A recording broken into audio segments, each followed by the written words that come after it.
Hey guys, it's Ro. Welcome back to my channel. So today's video is gonna be very special. All the nostalgia, because I grew up eating RITZ Crackers and I still love them today. And that inspired me to make 4 recipes using RITZ that are delicious. It is gonna bring your RITZ game to the next level. So a big thank you to RITZ Crackers for sponsoring this video. And if you haven't heard the news, they just released these cheese crispers. That's right, 2 different flavors. Nom, nom, nom, nom, nom, nom, nom, nom, nom. They've got cheddar and 4 cheese and herb. Both. They are delightfully crispy and baked with real cheese on top. I love these and these are available now, but for our recipes today, we're gonna be using the original RITZ cracker. Now, let's get started. The first recipe that we're gonna be making is based on one of my favorite ways to eat RITZ crackers and my nephew's favorite way to eat RITZ crackers. You take a RITZ cracker and put a little cream cheese on the top. So based on this flavor combo, which is delicious, we're gonna be making these mini cheesecakes using crushed up RITZ crackers for the crust. I kid you not, this recipe is delicious. It is better than what you'd find in a bakery. I am not joking. It is that good. I'll be posting all of the ingredients and their measurements in the description down below, so if you would like to follow along at home, you can. And if you have never made cheesecake at home before, now this is the time to do it. It's really simple, and this recipe makes 24 little mini bites. It's perfect. First step to making this recipe is making the cheesecake crust, and we're gonna be doing so with RITZ crackers. This is so cool. So you're gonna add crushed RITZ crackers to a medium-sized bowl, and that's all this is, just crushed up RITZ. Then add some melted butter and dark brown sugar. Brown sugar makes every recipe delicious. It's just good. Now using a spatula, mix together until well combined. Oh yeah, work that melted butter all around. You wanna make sure to mix it up really good because the butter is gonna hold it all together. Kinda like my life. Oh, that's looking good. Boom, that's it. That's how you make the crust. Super simple. In front of me, I have a mini muffin tray and I have lined them with a bunch of paper liners. The liners make it easier to remove the little cheesecakes, and when you take them off, it gives them a cool texture all the way around. Scoop half a tablespoon into each liner and then press flat. And if you don't have a half tablespoon measurement, a half tablespoon is also equal to 1.5 teaspoons. So boom, I'm gonna have to do a double scoop, but it is worth it. Isn't math great? Shout out to my math teacher. Once you're done, just set these off to the side. You don't need to bake them. This is a no-bake recipe while we make our cheesecake filling. First step to making the filling, you're gonna take some heavy cream, pour into a medium bowl, and using an electric hand mixer, mix together until stiff peaks form. This usually takes about a couple minutes. Look at that. We went from a liquid to a solid. Once it's looking good, you're just gonna set this off to the side. Then in a large mixing bowl, we're gonna mix together just regular granulated sugar and your cream cheese. I left it out of the fridge a little bit to warm up. You wanna mix these two together while the cream cheese is at room temperature. Using an electric hand mixer, mix together until smooth. This usually takes just a couple minutes. Ooh, look at how smooth this is looking. Now add a little bit of vanilla extract, lemon juice, and sour cream. Mix together once again until well combined. We are so close. This is the last step to making our cream cheese filling. Add your whipped cream to your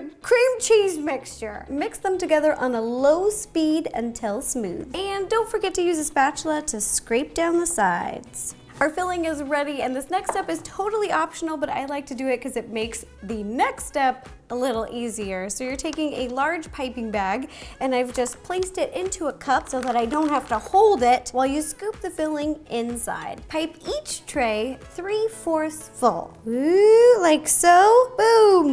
Now do this to the rest of your trays. You can scoop the filling in with a spoon, but it's a little messier and it takes a lot longer. I just prefer the piping bag because it's fast and clean. And again, something cool about this recipe is that it is no bake. So you just pop these in the fridge for 3 hours to chill, and then they're ready to serve. Our mini cheesecakes have chilled, they've firmed up. I just took them out of the wrappers, put them on a cutting board, and this part is totally optional, but I just wanted to garnish, decorate with a little piece of fresh fruit because I love fresh raspberries on my cheesecake. It is my favorite flavor combo. All right, so you just take a little fresh raspberry and place it on top like so. I like to do this afterwards so that the raspberry doesn't sink into my cheesecake and it just kind of floats on top. Look, that looks fancy. Are you feeling like you're at a fancy restaurant or something? Because I feel like those are the vibes I'm putting out. Then you do this to the rest of your cheesecakes and they are ready to serve. They are ready to enjoy. Ta-da! There you have it. Homemade mini cheesecakes using RITZ Crackers. They are delicious. I can't even wait. After that hard work, I'm gonna have a little bite for me. Oh. That's so good. It's perfect. You guys seriously need to try this recipe. You will not regret it. The next recipe that we're gonna be making are these delicious loaded nacho bites. Now, I don't know about you, but I love nachos. And one of the things that I don't like and why I love this recipe is because when I make nachos, all the chips that get all the yummy toppings and all the flavors are always at the top and in the middle. And then the chips that are on the bottom and on the sides, they don't get any love. And then when I'm down to those ones, I'm like, where's more cheese or something? There's nothing. And that's why I like this recipe, because each bite is perfectly balanced, has a lot of flavor, and every bite is loaded. Okay, perfect nachos. But instead of using a chip, we're gonna be using a RITZ cracker, and it tastes delicious. In front of me, I have a bunch of different ingredients that I love to put on my nachos, but you can pick whatever you'd like. In front of me, I've got shredded lettuce, jalapeños, diced tomatoes, refried beans, and nacho cheese. You can use any kind of cheese you'd like, but this is my favorite, and I don't care, and I'm not apologizing. Sorry, not sorry. First up, lay your RITZ crackers down on a flat surface. I'm just using a cutting board. Next, scoop some beans on top of your cracker. Also, make sure you've warmed up, heated your beans before you do this. I just did so in the microwave. Once you're done, sprinkle a little bit of shredded lettuce on top of your beans. Just a little bit for each bite. Yummy, yummy. Next, I'm gonna put a little bit of nacho cheese on top. Just using a spoon, give each one a little bit of love. Next up, fresh diced tomatoes. Again, using a spoon, sprinkle a few on top of each one. Last but not least, add a sliced jalapeno to the top. I love my nachos to be a little bit spicy, and this is just the perfect flavor combo for me. And ta-da, there you have it, loaded nacho bites using RITZ crackers. I love this recipe because it's so simple, delicious, and savory, and it is the way that I want to eat nachos. Every chip is loaded. The next recipe that we're gonna be making are these salted caramel bars using crushed up Ritz. To make these, we're gonna start by making the base of the treat, which consists of a bunch of crushed RITZ crackers, just like when we made the cheesecake, only a lot more. Now I'm gonna be using a stand mixer, but you can use just a regular bowl and an electric hand mixer, but I'm just using this one because I've already got this big bowl right here, just to make my life a little easier. So you pour them in here, then lock it in place, and while it's mixing on a low speed, slowly add your condensed milk until a dough forms. Use a spatula to scrape down the sides to make sure it's mixing completely.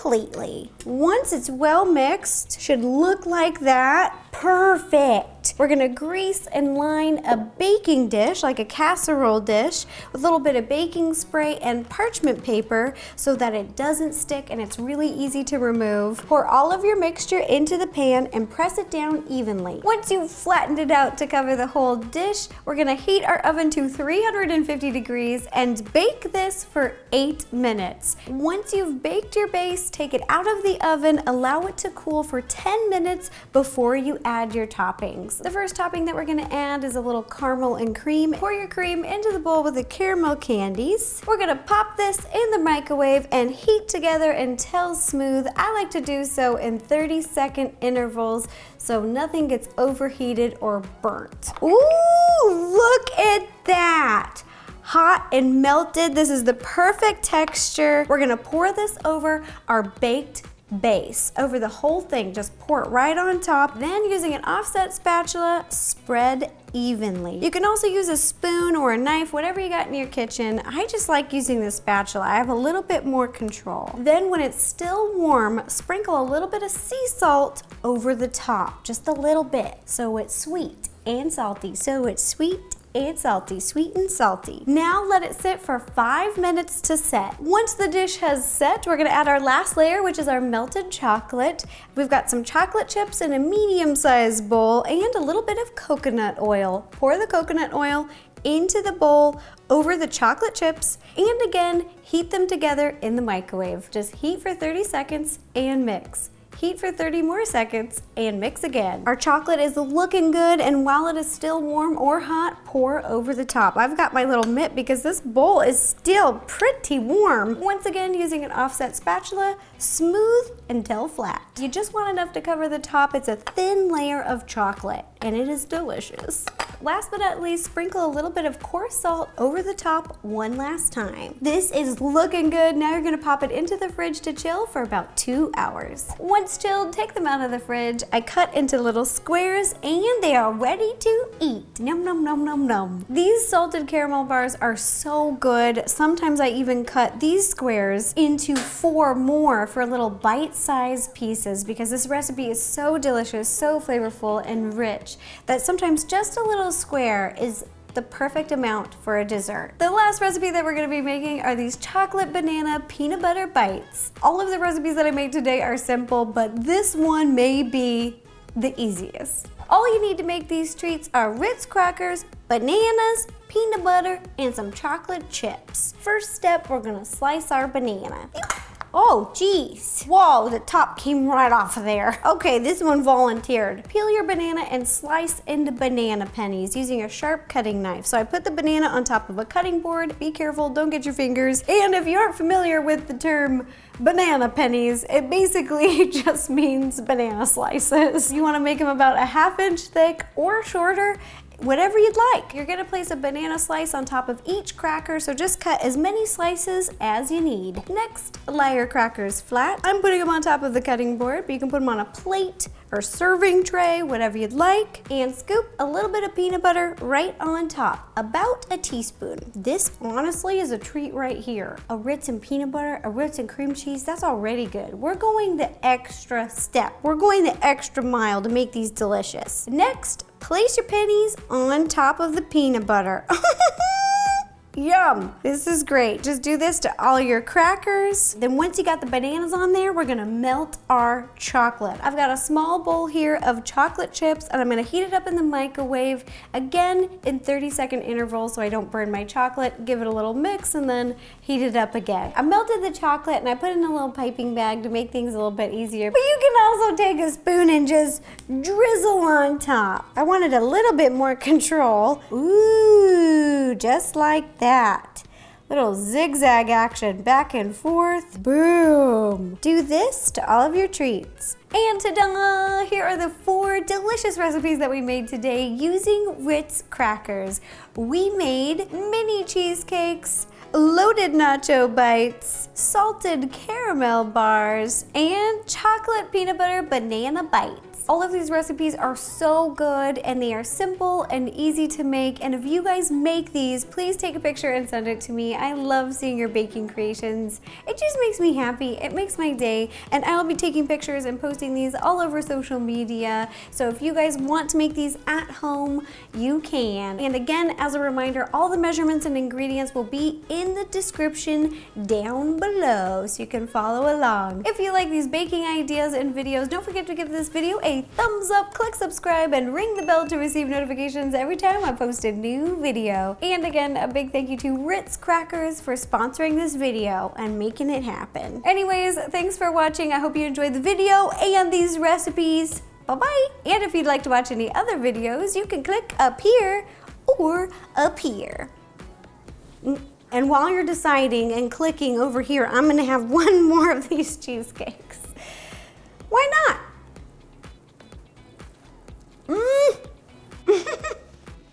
It's so good.